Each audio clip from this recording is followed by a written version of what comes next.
Même si les routes sont moins longues chez nous également en Guyane, ils sont très sympas nos routiers et font partie de cette base d'auditeurs de Radio Pays qui nous donne également l'état de la circulation tous les matins, notamment Jean-Louis, l'un des fidèles auditeurs de Radio Pays. Continuez à nous faire remonter toutes les informations 05 94 36 36 06 06 94 24 49 04 et surtout prudence à tous sur les routes de Guyane. 7h04, le deuxième grand journal de cette matinée. Rebonjour Victor. Rebonjour Kylian, bonjour à tous. Nous commençons par les titres. Sacrée saison pour le Geldar de Kourou. Vainqueur hier soir chez les filles et chez les garçons des finales de play-off de handball. Les champions de Guyane sont donc Kouroussiennes et Kouroussiens cette année. On y revient en début de journal. Au programme également, si vous n'avez toujours pas rempli votre déclaration d'impôt en ligne, la date fatidique approche. Vous avez jusqu'au 6 juin 19h. La direction des finances publiques organise en ce moment des journées d'aide pour les personnes qui ont des difficultés à s'en sortir toutes seules, vous l'entendrez. Et puis, c'est la saison des pontes pour les tortues luttes. Les chiffres sont pour l'instant similaires à ceux de l'an dernier. Nous partirons ensuite à Avignon, dans l'Hexagone. La commune de Grand-Sentier était présente aux assises du centre-ville. Interview à suivre de son maire Félix Dada. Enfin, la grande soirée des Lindors, c'est demain. Hier, le Bifort a eu lieu à l'Agora avec une première remise de prix, le palmarès et les détails en fin de journal. Et votre invité ce matin, Victor? Francesca Félix, la fête des mères, c'est dimanche, mais demain, des tables rondes seront organisées à Saint-Laurent pour parler de la maternité en milieu professionnel. Comment concilier les deux? On en parle tout à l'heure, juste après le journal à 7h15. Radio Pays 7h, c'est le journal. Bienvenue à tous. Ensemble jusqu'à 9h comme tous les matins. Installez-vous confortablement si vous êtes coincé dans les embouteillages et restez calme.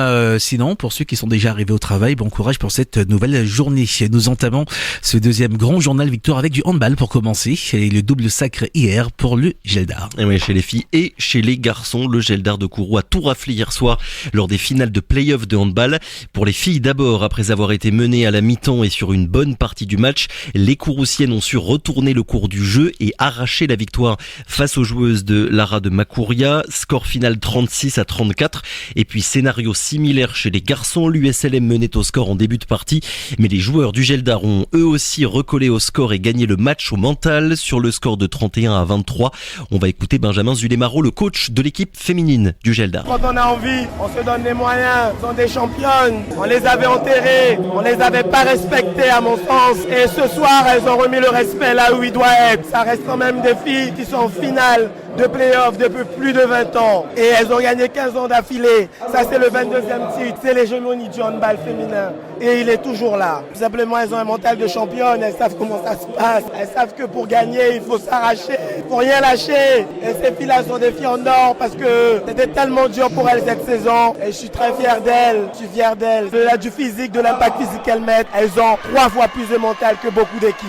Voilà la fierté et la voix un petit peu cassée de Benjamin Zulemaro, le coach de l'équipe féminine du Geldar. Les propos étaient recueillis par Lynn Lébertier. Sport toujours, le marathon du fleuve revient. Ça va ramer sur le Kourou. Top départ demain matin pour les pirogues. 42 km de course du PK 21 jusqu'à la marina de Kourou. N'importe quelle embarcation propulsée à la pagaie pourra participer à la compétition. On en parlait également ce matin, Victor, de ces journées d'aide pour remplir votre déclaration d'impôt. Et oui, ces journées sont organisées un peu partout à l'échelle nationale. Chez nous, la Direction nationale des finances publiques de la Guyane a ouvert ses portes aux contribuables à Cayenne et Saint-Laurent. Objectif, aider les usagers qui ont des difficultés à remplir leur déclaration sur le revenu. Pour rappel, vous aviez jusqu'à mardi pour la déclaration papier et jusqu'au 6 juin 19h pour la déclaration en ligne. Ces journées sont faites donc pour répondre aux questions des usagers, les aider à cocher les bonnes cases et aussi les rassurer.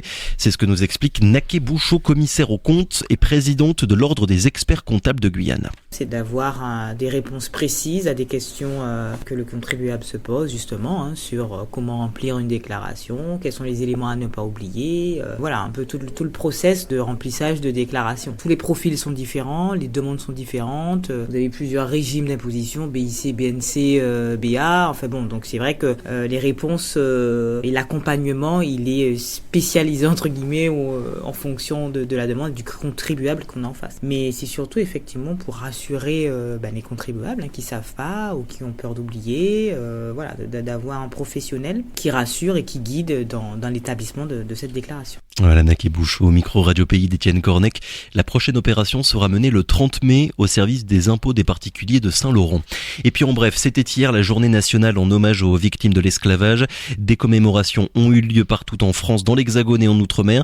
En Guyane, le préfet, aux côtés de Christiane Taubira et d'autres élus, ont rendu un hommage au jardin botanique de Cayenne. Il est 7h09, la pluie revient et les cas de dengue repartent également à la hausse. Et ouais, depuis 2 semaines, le nombre hebdomadaire de cas cliniquement évocateurs a augmenté selon Santé publique France. La circulation du virus est en hausse sur l'ensemble du territoire, mais surtout dans les secteurs du littoral ouest et du Maroni. Malgré tout, nous sommes encore très loin du pic constaté au mois de janvier, puisque les niveaux du début du mois de mai étaient similaires à ceux de fin 2023. Et puis on fait le point également sur le paludisme. L'activité reste modérée depuis 2 mois. Depuis mars, les contaminations ont lieu majoritairement sur des sites d'orpaillage. Un foyer demeure également actif sur la commune de Kourou. Le nombre de naissances de tortue-lutte, Victor, équivalent à celui de l'année dernière. Et ouais, c'est ce que nous apprend l'association Quata. 228 pontes ont été observés sur les plages du littoral guyanais depuis le début de l'année. Un chiffre similaire à celui de l'an dernier à la même période. Les tortues sont surtout venues pondre sur les plages de Rémire-Montjoly, mais aussi un petit peu à Cayenne sur la plage de Montabo. Mauvaise nouvelle par contre pour la plage d'Awala-Yalimapo. Selon l'association Quata, sa population a baissé de 97% ces dernières années. Une situation alarmante pour son directeur Benoît de Thoisy.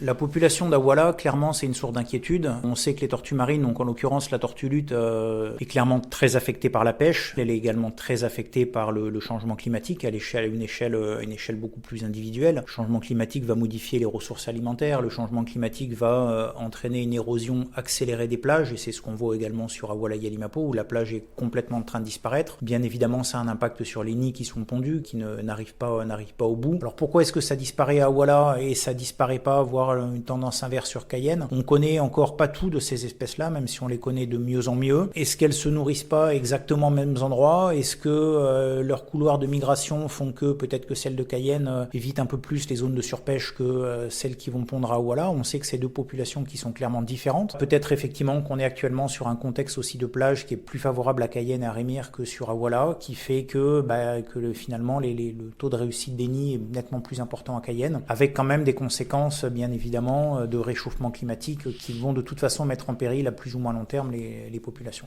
Voilà, et en 2023, l'an dernier, plus de 1500 pontes de tortues lutte avaient été enregistrées. Des nouvelles puces seront d'ailleurs installées à la mi-juin. Des balises seront raccordées grâce à des antennes relais qui sont en train d'être installées actuellement. On va rester au large, Victor, au large des côtes guyanaises avec cette fois-ci le sujet de la pêche illégale et cette nouvelle mission d'inspection conjointe entre le Suriname et la Guyane. Mais la première mission de ce genre avait été organisée en novembre dernier. Une autre a eu lieu au mois de décembre. Information communiquée hier par le comité des pêches de Guyane et la direction des pêches du Suriname. 7 navires au total ont été contrôlés dans l'estuaire du Maroni. D'autres missions conjointes devraient suivre jusqu'à l'année prochaine. La pêche INN, je cite, a compromis la durabilité des pêches côtières sur tout le plateau des Guyanes. Aujourd'hui, les instances surinamaises et guyanaises ont décidé donc de s'unir avec le soutien financier du WWF. 7h12, nous revenons à Cayenne et nous parlons également ce matin de ce vol avec arme en Réunion qui s'est déroulé avant-hier. Et ouais, un vol sous la menace d'une arme par 3 hommes. À l'arrivée de la brigade anticriminalité, la BAC, l'un des mis en cause a tenté de prendre la fuite en se débarrassant d'un pistolet de type airsoft. Les auditions sont toujours en cours selon la police nationale. Et puis en bref, nouvelle condamnation d'une mule dans l'Hexagone. Un jeune homme de 23 ans a écopé d'1 an de prison ferme pour avoir transporté 34 ovules de cocaïne. Il s'était fait interpeller dans un train entre Paris et Nancy après un voyage en Guyane. Devant le tribunal, le prévenu a expliqué qu'il avait accepté de faire la mule pour pouvoir, a-t-il dit, rendre visite à sa mère qui était malade. La commune de Grand Sentier aux assises du centre-ville à Avignon. Et ouais, durant 3 jours, les 18e assises nationales du centre-ville se sont déroulées au Palais des Papes à Avignon dans le Vaucluse. L'événement qui s'est achevé hier a réuni des centaines d'élus de France, des fonctionnaires de l'État et de collectivités, mais aussi des représentants de différents métiers dans le commerce, l'hôtellerie, la construction, l'urbanisme et la culture. Il était question d'aborder beaucoup de sujets qui portaient sur l'attractivité des communes, le tourisme, les transports, l'environnement également. Parmi les congressistes, le maire de Grand Sentier, Félix Dada, ce sont, dit-il, les débats sur l'attractivité qui ont particulièrement retenu son attention. Félix Dada. C'est une première pour nous et ça se passe très bien jusqu'à maintenant. D'ailleurs, merci à Isana en consulting qui nous a accompagnés jusqu'à la fin parce que c'est notre première participation et on trouve que c'est une très bonne chose dans les échanges avec les gens aussi qu'on rencontre pour le futur. Alors, il y a beaucoup de thèmes d'aborder ce matin. Avez-vous retenu un thème particulier pour votre commune en Guyane? Oui, les centres-villes, parce que quand tu regardes aujourd'hui, c'est comment rendre attractifs nos centres-villes aujourd'hui, comment on voit le désert aussi des entreprises qui partent de ville. Et il faut trouver un système, un mode d'emploi pour chaque ville, pour son attractivité. Félix Dada, le maire de Grand-Sentier, il répondait aux questions de Maurice Cédé d'Outre-mer News. On parle un peu de musique ce matin. Victor, également, dans ce journal, il y avait le Before hier soir des Lions d'Or qui s'est déroulé à l'Agora. Plusieurs artistes guyanais, en effet, ont été récompensés pour leur production musicale sur la période 2022-2023. Avant le grand gala des Lions d'Or organisé par l'association Megamazonie, ce sera demain soir aux Zéphyr. 11 artistes ont été honorés hier soir, comme Louis Caristan et Jayanai, tous deux ex-aequo. Ils ont reçu le prix du meilleur compositeur. Vency rafle quant à lui 2 prix, celui du meilleur single et du meilleur album de musique urbaine. Et puis Nestlé et Fanny G pour le meilleur single Zouk Compa avec le titre Cordialement. On écoute leur réaction. Bon, Fanny, je pense que vu qu'elle en a 50 à la maison, mais moi en tout cas je suis honorée, c'est la première fois, donc merci à tous, merci à Fanny aussi, et merci puis merci à toute l'équipe des Lions d'Or et à tous ceux qui ont voté. C'est un signe aussi que vous avez conquis le cœur des Guyanais également, Nestlé. Ouais, j'ai cru comprendre que voilà, je devais venir plus au cours de cette soirée. On m'a fait beaucoup d'appels, donc voilà. Fanny, effectivement, vous avez déjà eu beaucoup de Lions d'Or dans votre carrière, mais à chaque fois c'est toujours un bonheur, un plaisir, j'imagine. Oui, non, c'est un plaisir, et puis on est heureux d'être de retour avec du zouk, du bon zouk, et c'est une invitation que j'ai reçue avec énormément de plaisir, et je suis contente que le public aussi l'apprécie autant que nous. Voilà, et les lauréats des 4 autres catégories seront désignés demain soir donc aux Zéphyr pour le duo, la révélation et la chanson guyanaise de l'année.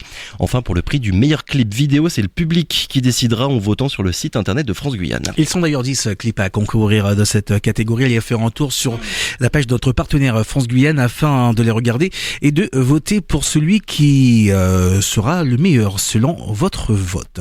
On termine avec de la musique. On continue avec l'une des grandes voix internationales du reggae présente ce soir en Guyane en concert à Rémy-Armanjoli, Tiken Jah Fakoly. Et oui, l'artiste ivoirien, figure majeure, vous l'avez dit, Kylian, du continent africain et du reggae, va se produire ce soir à partir de 19h30 avec 5 autres artistes sur le parking du centre commercial Montjoly 2. Un concert humanitaire pour la paix organisé par l'association Hope Initiative Afrique et dont Radio Pays est partenaire. Un autre concert aura lieu demain à Saint-Laurent après un passage dans la commune d'Apatou. Vous restez avec moi, Victor, comme tous les matins. Dans quelques secondes, l'invité du 7h.